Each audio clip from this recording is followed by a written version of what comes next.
show you guys how to make gravy. There's a few ways to make it, and also how to make a roux for your gumbo. I know it's the holiday seasons and a lot of people are making gumbo to bring in a new year. I do it every year as well, which I am going to do on camera. So I'm going to make a big thing of it to show you guys how I get my ingredients and what I do with them once I get them. But today we're going to make a gravy from brownings from the pan, and we're going to make a roux from scratch. So let's get anything.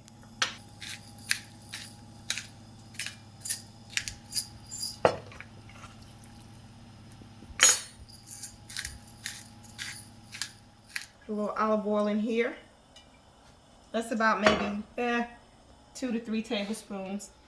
And in this pot, I want to add some vegetable oil. And that's about 1/4 cup. Okay? So all of these fires should be on a medium. I don't want to burn anything. So let me make sure. Now here's the thing with making a roux for gumbo, you have to babysit it and stir it a lot because you want it to brown, not burn. And another thing you have to do is let it get to the depth of, let's say, chocolate. Yep.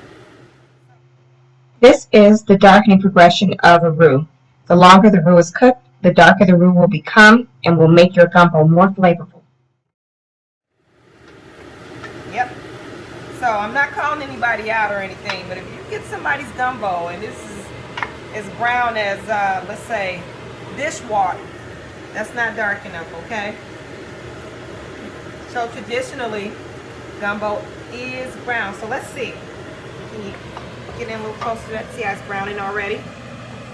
But it's got a long ways to go. Okay? Got the fire down low because you want to manage it. You don't want it to burn ever. Okay, so as you can see, can you get in on this? How dark that is.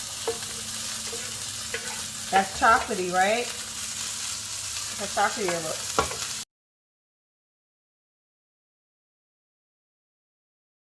So, with my chicken, I'm going to take some flour. Now keep in mind, we're making gravy. We are making gravy. Okay? Turn the chicken over.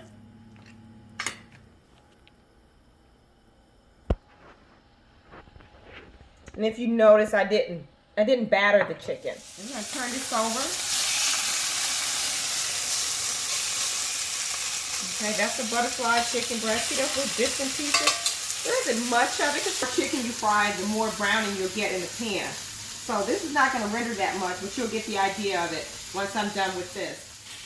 Okay, so I flipped the chicken, and we're going to go ahead and we got that. I'm going to take that out and place this on our plate. Look, all that comes up. So here's the thing. With this, we don't have a lot of flour. Therefore, the flour is going to be kind of, the gravy is going to be kind of thin. But for the sake of example, I'm going to go ahead and just make gravy out of this. How about that? But like I said, when you're cooking several pieces of chicken, look at that. When you're cooking several pieces of chicken, that's just some green. Actually, that's leeks. I prefer leeks over green onions. But when you're cooking several pieces of chicken, you're going to end up with a lot of that left at the bottom of the pan, okay? A bit right there. There's flavor from the chicken.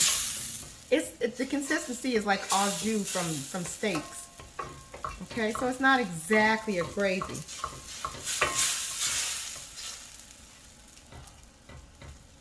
more like a sauce. Add a little flour. Okay, I'm gonna whisk that in. And the reason why we're whisking it is because flour is lumpy and the whisk breaks it up. See how thick it's getting? Guess what we're gonna do next? Add more water to it. And see that? See those lumps coming in? And the whisk is gonna break that up too. So in here we have the leeks, the pepper, and the salt. All right. Just put a little more water because we're going to break up these bits of flour. Now there's another way to do this. You can also add flour to water and whisk it like that before you add it into the your gravy, should I say, or the base for your gravy, where you've got the bits and the fat from the chicken. That'll give you a more smooth texture. This here I'm gonna have to beat for a while. So give me a second, let me do that and I'll come back on. So what I'm gonna do is I'm gonna add some chicken bouillon, like maybe a teaspoon, a half a teaspoon, I'm sorry. Why I feel like I need to do it is because I only did one chicken breast.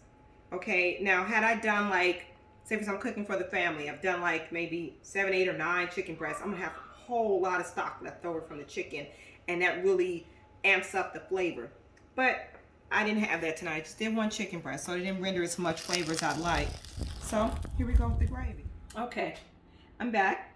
I've got some mashed potatoes. They're a mixture of Yukon Gold and russet. So there is your chicken, mashed potatoes, and gravy. You make gravy, and you know, you kind of feel your way with it. I didn't necessarily feel my way. I've experienced gravy I don't know how many times, so none of it was new. But yeah, thank you for watching.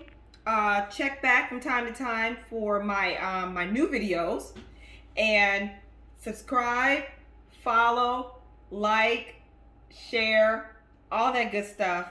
And I'll continue to keep sharing dishes with you. And also check back for my recipe on gumbo. Yes, traditional gumbo. Although I live in the Midwest, okay, I live outside of Chicago, I'll just say that. But I was raised outside of New Orleans, and most of my family is from there, and they still live there. And every time I go back, I gotta have a bowl of gumbo. And what I've noticed is that the gumbo is made differently here than it is there. So I'll show you how we do it down there. Talk to you soon. Bye.